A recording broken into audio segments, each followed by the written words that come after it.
Things first with Eddie George. We're going viral. Andy Reid won his first Super Bowl, and the Chiefs won their first in 50 years. So the congrats poured in on social media. LeBron tweeting happy as hell for the big guy. Andy Reid, congrats, coach. Russell Wilson tweeting congrats to the Chiefs and Andy Reid. At Patrick Mahomes, keep battling, bro. Hashtag young legend. And Andy Reid's former team, the Eagles, tweeting, time's yours, Andy, which was a very classy. That was really nice. Very nice, right? by the Eagles. Really nice. I wonder if that tweet gets sent if the Eagles didn't win the Super Bowl a couple of years ago. Of course not. Right? Nah, I feel like because they won the Super Bowl, any bitterness or hard feelings towards Andy for not getting over the hump there go away. You win the Super Bowl, you start blowing in it, and now everybody's happy. I mean, San Francisco's not happy. I understand. I get that. But at least this portion of the country is quite happy for Andy Reid.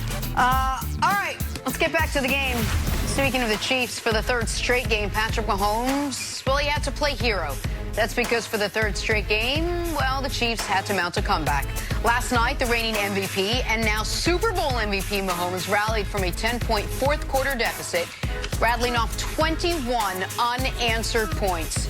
The Chiefs hoist their first Lombardi trophy in 50 years. Here is Mahomes after another comeback win. The third quarter didn't go the way I wanted it to. I tried to force some things and got some turnovers. I mean, that's a really good defense, And so didn't play to my liking in the third quarter, but the guys believed in me, gave me confidence. We kept fighting, and we found ways to win it in the end.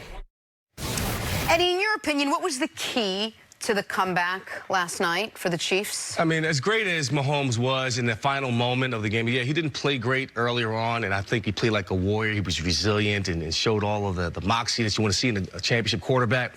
Steve Spagnuolo, you know, he took a defense that was gashed early in the year, coming down. Derrick Henry had a 188 when they came to Nashville. That was their last game, ironically, they played in, but found a way to put the pieces and parts to make plays when they had to. In this game specifically, they gave up some yards, you know, in terms of the run game on the perimeter, up the gut. But when they had to make plays, they showed up. They dialed up the right blitz on 3rd and 10, like you talked about. The interception, the sack, the batted pass, all that stuff. They played complimentary football defensive-wise. The Steve Spagnuolo gave them the confidence to do that and the game plan to do it as well. No question. I mean, the 49ers didn't score in the fourth quarter. Yeah. I mean, that tells you what you need to know. This Chiefs defense was the forgotten bunch when we were breaking down this game. We probably spent the least amount of time talking about them in comparison to the Chiefs offense and the 49ers defense. So I look at this and say, yeah, the Chiefs defense made the plays that they needed to make, but I also think that Andy Reid and Eric Bieniemy made the adjustments that they needed to make in order to take advantage of where the 49ers defense was at the time. Because you talk about pass rush, I mean, when it gets late in the game, sometimes those pass rushers get a little gassed. And I think them going with the no-huddle offense and not allowing Rob Salah to roll those defensive linemen, I think that provided opportunities for Tyreek Hill and Sammy Watkins and all those receivers to get downfield and take advantage of opportunities against zone coverage in the vertical passing game. You saw him hit those two big throws to those guys in one-on-one situations. One point you had Tyreek Hill one-on-one with the safety.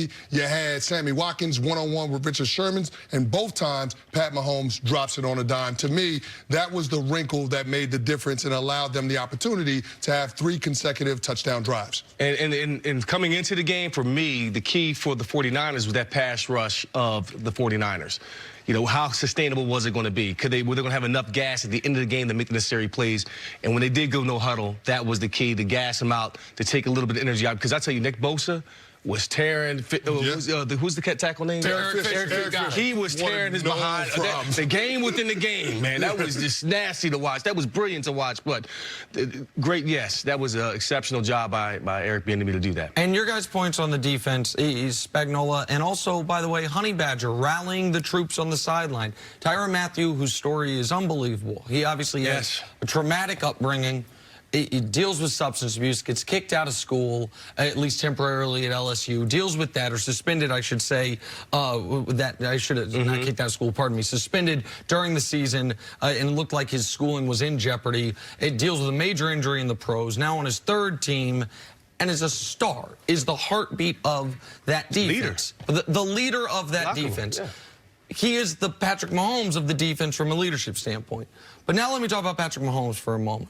Because what the key was is the Chiefs have arguably the most clutch quarterback we've seen ever this side of Tom Brady. Okay. In NFL history, teams' quarterbacks are 66 and 438.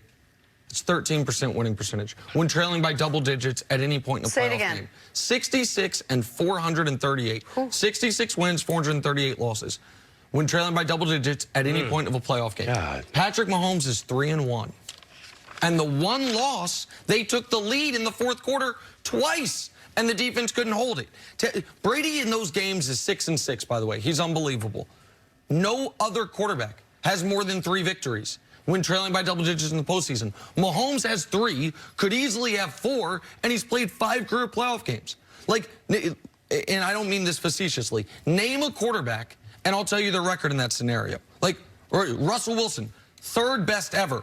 He's 3-5. John Elway, 4th best ever. He's 3-6. Brett Favre was 2-7 when trailing by double digits in the playoffs.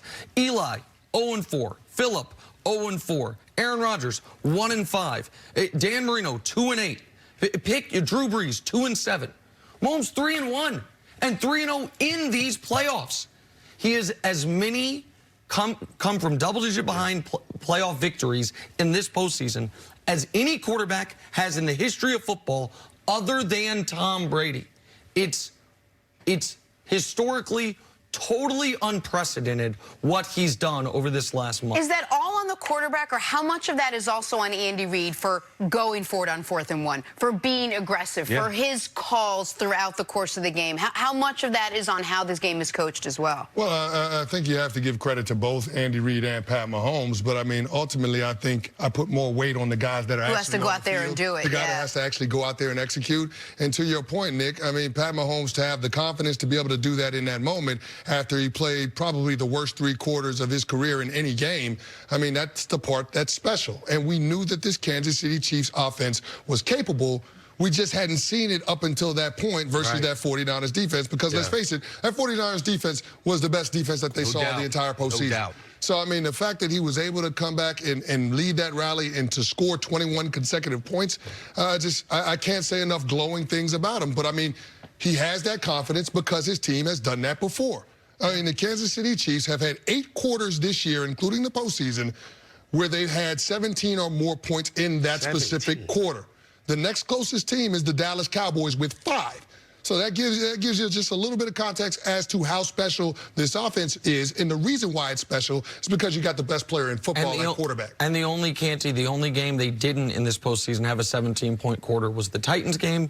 And in the Titans game, they had 2 14-point quarters. To your point, they can just explode on you like that, and all of a sudden a double-digit lead. It's not, by the way, these 3 double-digit games they trailed by double digits, they came back to win. All 3 of them, they came back in such resounding fashion. They won by double digits and were taking knees to end the game. Right. They didn't come back by double digits down by to 24 win and won by 20. Right. Down by 10 and won by 8 or whatever. So they finished their 3 playoff games on a 107-14 run.